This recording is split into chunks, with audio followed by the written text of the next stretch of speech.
Shalom Jemaat yang dikasihi Tuhan, kembali lagi bersama saya, Pendeta Stefanus Gunawan Agustinus dalam renungan firman hari ini.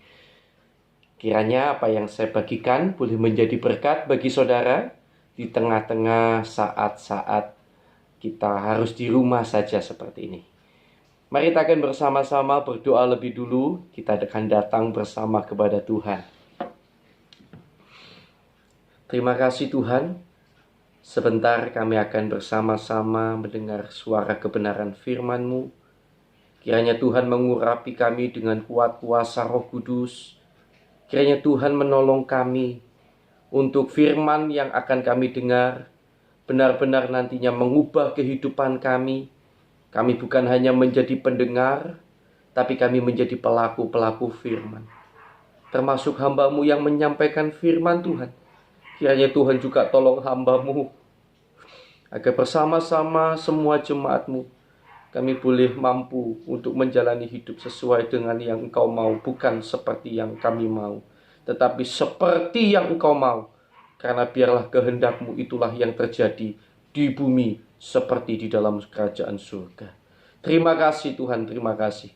Kami akan bersama-sama menyambut sabda kebenaran firman-Mu di dalam nama Tuhan Yesus Kristus. Yang percaya, mari bersama saya katakan, amin. Haleluya. Nah, jemaat yang dikasihi Tuhan, hari ini saya akan ajak saudara untuk melihat lebih dulu, mendasari khotbah hari ini, renungan hari ini, dari Kejadian pasal yang kedua. Wah, ini mungkin saudara bingung, apa yang akan kita pelajari dari kitab Kejadian pasal yang kedua, ya. Tetapi saya akan nanti tunjukkan kepada saudara apa yang Tuhan taruh di dalam hati saudara, di hati saya, untuk saya sampaikan kepada saudara. Kejadian pasal yang kedua, ayat yang ke-15. Tetapi kita akan mulai ayat 8 saja ya. Ayat 8 lebih dulu, supaya saudara tahu kisahnya. Kemudian ayat yang ke-15. Kejadian pasal 2, ayat yang ke-8 mulai. Kemudian ayat yang ke-15 ya. Selanjutnya Tuhan Allah membuat taman di Eden, di sebelah timur. Disitulah ditempatkannya manusia yang dibentuknya itu. Ya. Kemudian ayat yang ke-15. Tuhan Allah mengambil manusia itu dan menempatkannya dalam Taman Eden untuk mengusahakan dan memelihara taman itu. Nah, sampai di sini. Pada waktu Adam selesai diciptakan, ya, Tuhan menempatkan Adam di Taman Eden. Dan kemudian, tidak lama berselang, Tuhan menciptakan Hawa tentunya. Dan mereka bersama-sama mengusahakan Taman Eden. Menurut saya, Tuhan menaruh manusia di Taman Eden pada waktu itu untuk mengajarkan kepada manusia tentang tanggung jawab dan rajin. Tanggung jawab dan rajin. Karena sebetulnya kalau kita logika, tanpa ada manusia di sana sekalipun, saya yakin oleh kuasa Tuhan, Taman Eden dapat terpelihara tanpa perlu campur tangan manusia. Dan juga, kalaupun manusia pada waktu itu tidur saja, saya yakin mereka juga tetap bisa makan, tetap dipelihara oleh Tuhan. Tetapi Tuhan tetap menyuruh manusia bekerja, mengusahakan Taman Eden. Karena itu menurut saya ini untuk mengajarkan tentang nilai tanggung jawab dan rajin. Mengapa saya bilang menurut saya?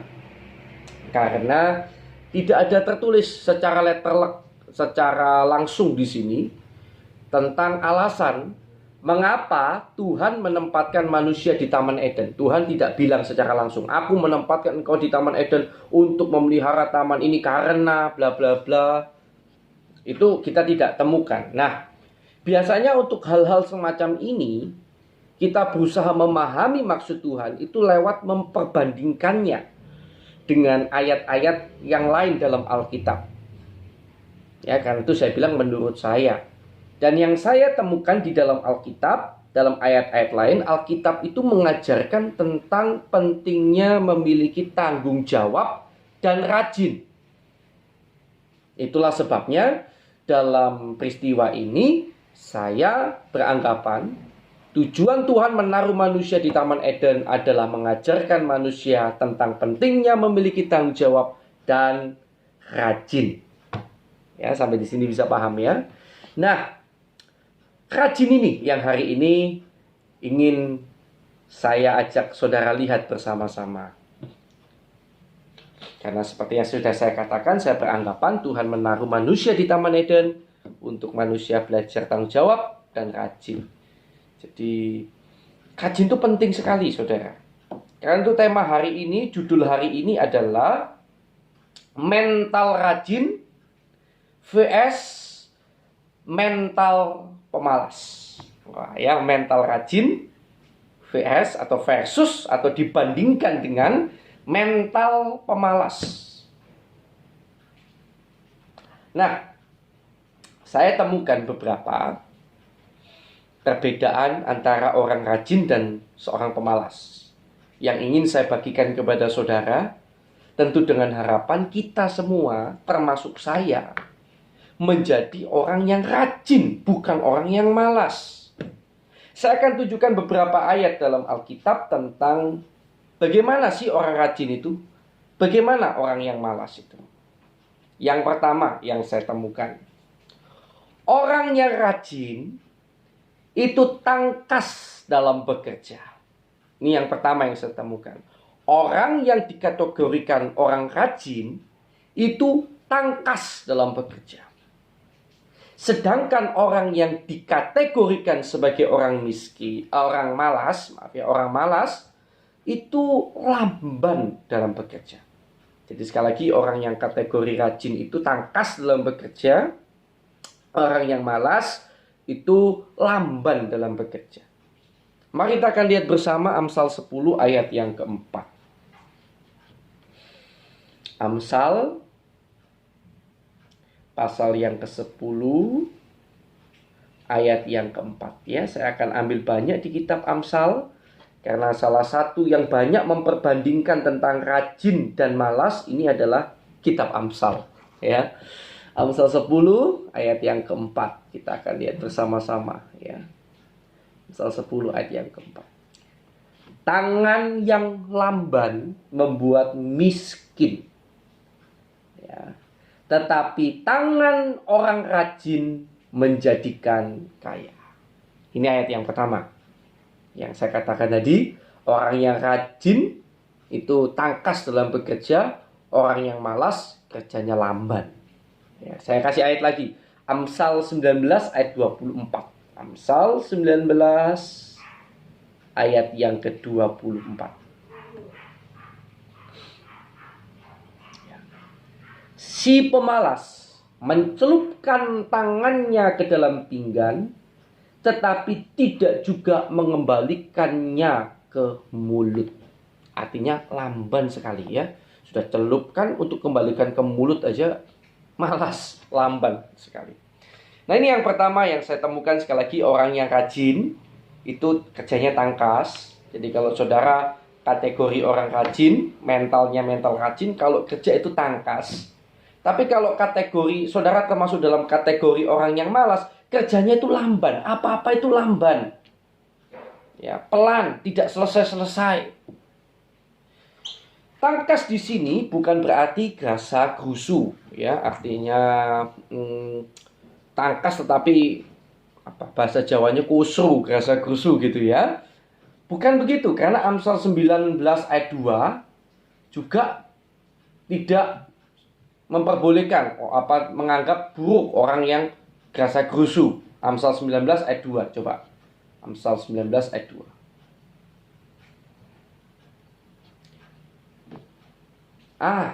Tergesa-gesa gerasa gerusu itu ya, ini ketemu ya.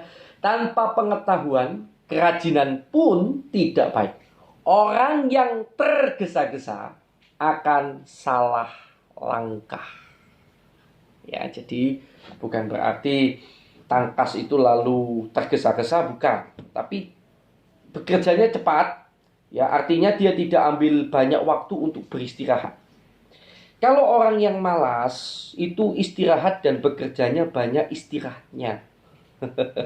Nuruti hobi, ngelamunnya sama kerjanya itu banyak ngelamunnya, banyak nuruti hobinya, banyak mimpinya daripada banyak bekerjanya. Itu orang malas. Ya. Kalau orang tangkas itu kerjanya cepat karena istirahatnya tidak terlalu banyak. Ya tetap orang butuh istirahat. Ya, kecapean istirahat sebentar. Kalau mungkin yang tangkas istirahat setelah bekerja 1 jam, dia hanya butuh waktu istirahat mungkin 15 menit atau 10 menit sudah cukup, misalnya gitu. Atau mungkin kurang dari itu. Orang yang malas istirahat 1 jam, kerjanya 1 jam, istirahatnya setengah jam atau 1 jam istirahatnya. Ya, itu orang malas. Nah, orang tangkas berbeda. Orang tangkas gak seperti itu. Nah, orang yang malas sekali lagi dia lebih suka melamun, bersantai, main game. Mungkin kalau anak zaman sekarang saya lihat ya, kerjanya, belajarnya 1 jam, main gamenya 1 jam. Belajar 1 jam lagi, main gamenya 2 jam. Belajar 1 jam lagi, main gamenya berjam-jam. Waduh, sudah. Atau malas-malasnya yang lama. Lamban sekali. Kalau Anda termasuk orang yang seperti ini, orang yang istirahatnya lebih banyak daripada bekerjanya, maka saya khawatir Anda dikategorikan sebagai orang malas. Dan Alkitab tidak ajarkan kita untuk menjadi seorang pemalas. Tuhan ajarkan kita menjadi seorang yang rajin. Itu yang pertama yang saya temukan. Orang yang rajin, tangkas dalam bekerja, tapi bukan berarti gerasa-gerusu atau tergesa-gesa. Sedangkan orang yang malas, kerjanya lamban. Karena terlalu banyak istirahat, terlalu banyak melamun, terlalu banyak menuruti hobi dan keinginannya sendiri. Itu. Yang kedua yang saya temukan tentang bedanya orang yang rajin dan malas di dalam Alkitab. Orang yang rajin selalu menemukan sesuatu untuk dikerjakan. Sedangkan orang yang malas suka tidur. Orang yang rajin selalu menemukan sesuatu untuk dikerjakan. Sedangkan orang yang malas suka tidur. Mari kita akan baca lebih dulu ya. Amsal 10 ayat yang kelima. Mari kita buka Alkitab kita. Kita kembali ke Alkitab. Amsal pasal yang ke-10 ayat yang kelima. Siapa mengumpulkan pada musim panas, ia berakal budi. Tetapi siapa tidur pada waktu panen, membuat malu. Kalau kita baca sebelumnya ayat yang keempat, itu tadi diperbandingkan antara orang malas dan orang rajin. Ya itu tadi. Jadi kalau orang rajin itu dia mengumpulkan pada musim panas, pada waktu panas terik sekalipun dia mengumpulkan. Dia tetap bekerja. Tetapi orang yang malas itu pada waktu panen sekalipun, dia malah pilih tidur. Coba lagi. Amsal pasal 6 ayat 9-11 ya. Amsal pasal 6 ayat 9-11.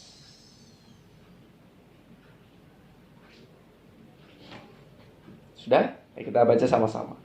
Hai pemalas, berapa lama lagi engkau berbaring? Bilakah engkau akan bangun dari tidurmu? Tidur sebentar lagi, mengantuk sebentar lagi, melipat tangan sebentar lagi untuk tinggal berbaring.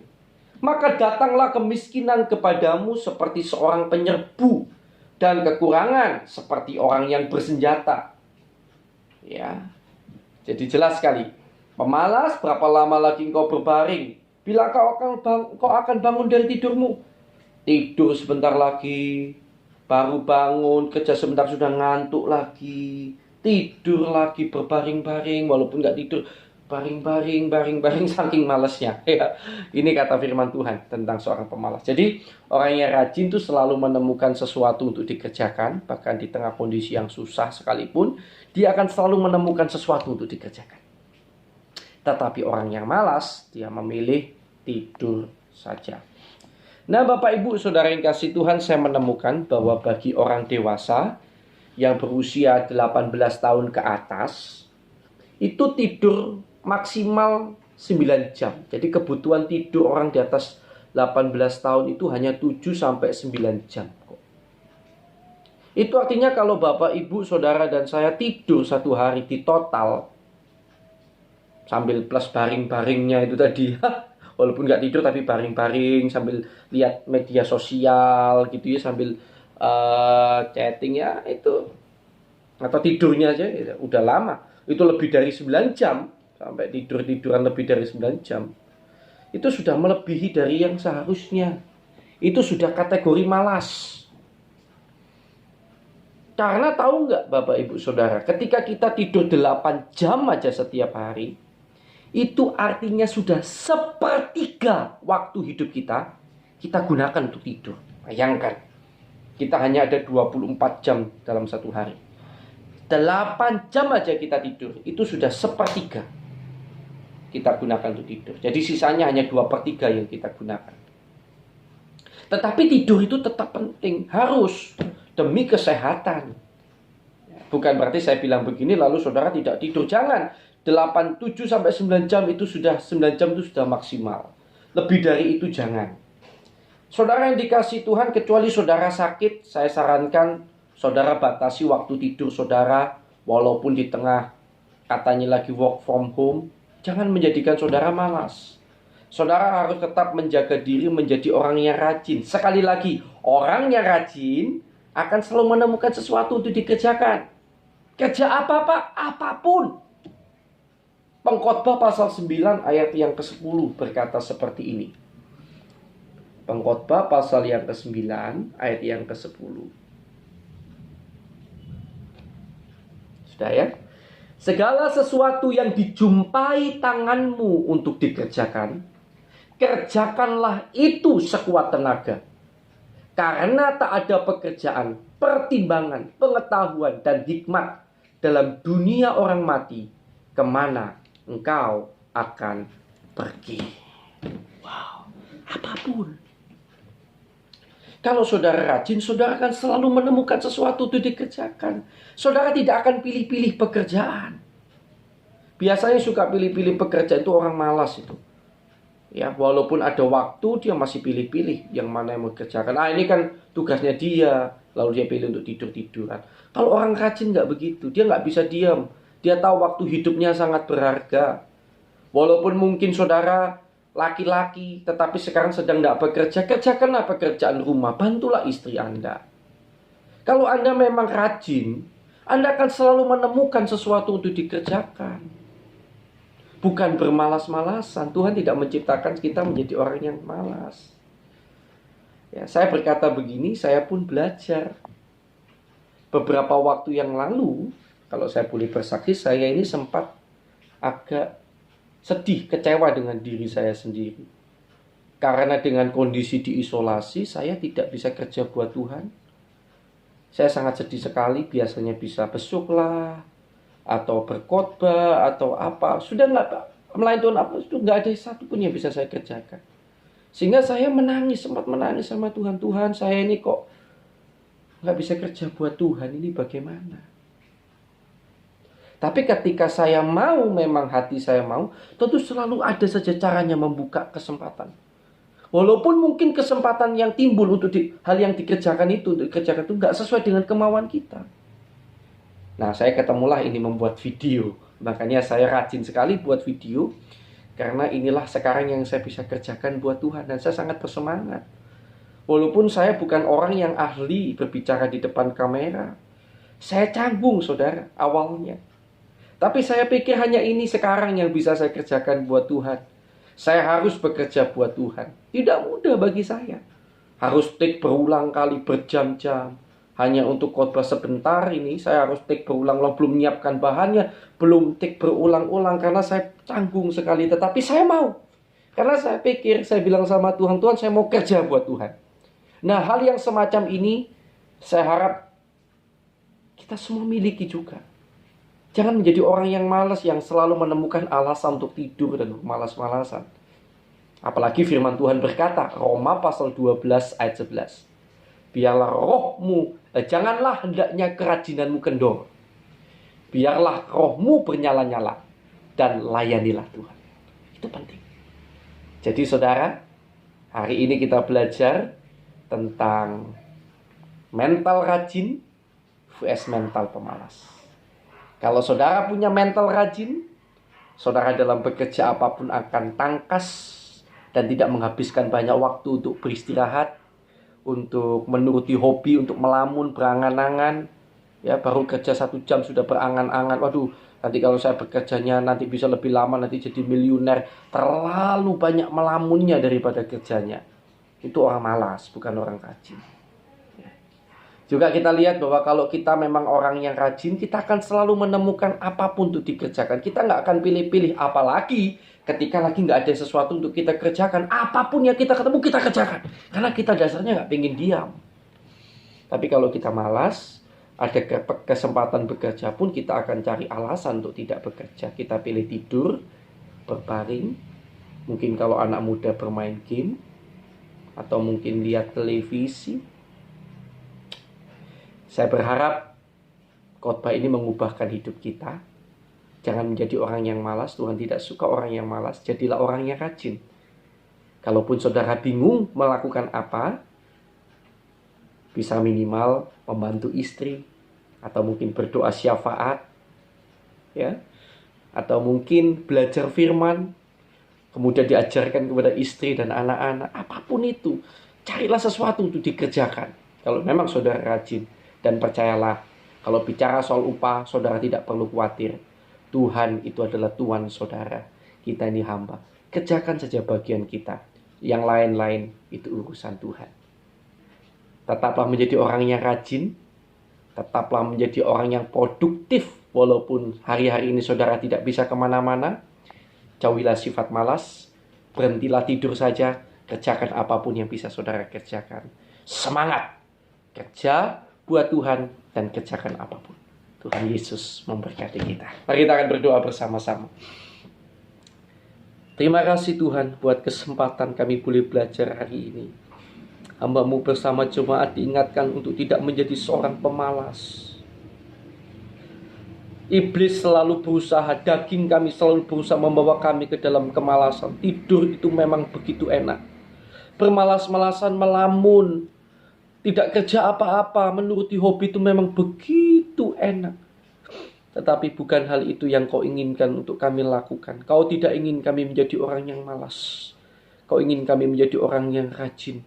Sebab itu tanamkan sifat rajin itu dalam diri kami Tuhan. Dan jauhkan rasa malas itu di dalam jiwa kami. Jauhkan kami dari sifat seorang pemalas. Jadikan kami seorang yang rajin. Terutama rajin bekerja untuk kemuliaan nama Tuhan. Terima kasih Tuhan. Di dalam nama Tuhan Yesus Kristus kami sudah berdoa. Haleluya. Amin. Tuhan Yesus memberkati.